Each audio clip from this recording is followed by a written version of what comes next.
McGarvey was feeling blue, she said, "I need something exciting to do.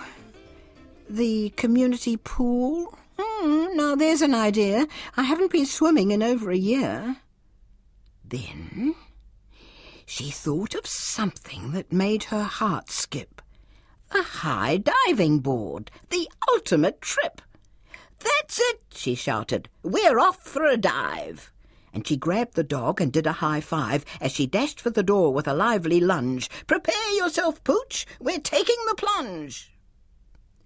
When Grandma McGarvey arrived at the pool, in a sumptuous sun hat to keep herself cool, she leapt from the car and unloaded the boot, flippers and goggles, a smart bathing suit. "I think we have all that we need," she said, as she galloped across to the changing shed. When Grandma McGarvey came back outside, she raced round the pool, all glistening and wide, heading straight for the diving board, high in the air. Then, ignoring the crowd who was starting to stare, she made her way up to the highest ledge and perched at the top with her toes on the edge. Then she took a deep breath and let herself drop and hit the pool hard with a huge belly flop. When Grandma McGarvey had swum to the side, she said, "Well, at least I can say that I tried. But high diving's hardly the ultimate trip. That wasn't much more than a Sunday dip." So Grandma McGarvey drove back into town. Her heart was heavy, her spirits were down. "I'll have to accept," she said with a sigh, "that life is simply passing me by." But as she rounded a perilous ridge, she noticed a gathering up on the bridge. People were laughing and clapping their hands as they fastened their feet to long rubber bands. Then she felt her heart beginning to pump. "Of course," she shouted, "a bungee jump." So she screeched to a stop and started to run up onto the bridge to join in the fun. When Grandma McGarvey explained her plan to a rather surprised-looking bungee jump man, he said, "I must tell you, I'm not very sure. We've never had anyone your age before." Well, Grandma McGarvey stood up very straight.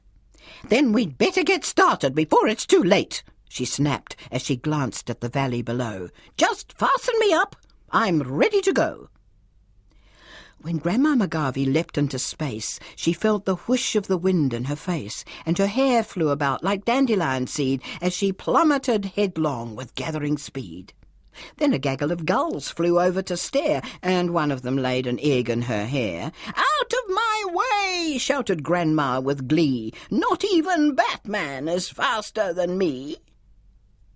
But as she began to build up pace, her glasses flew off and went spinning in space, and she had to close her mouth with a clout to stop her false teeth from rattling about, and the blood began rushing fast to her head, and Grandma thought she must surely be dead, or at least her hair had been plucked from its roots, when she felt the tug of the bands on her boots, and just as the river loomed up from below, she jerked to a halt, then swung to and fro, bobbing about like a cork in the bath.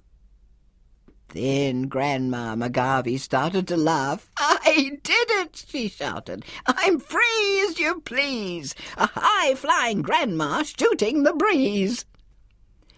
When Grandma McGarvey was winched to the bridge, she saw a big crowd all over the ridge, and the bungee jump man was mopping his brow. "Oh, there," she soothed. "It's all over now." And he leapt to his feet and gave her a hug. "There was nothing to it," she said with a shrug. Then they gave her a T-shirt in just the right size, which said, "Grandma McGarvey, Queen of the Skies."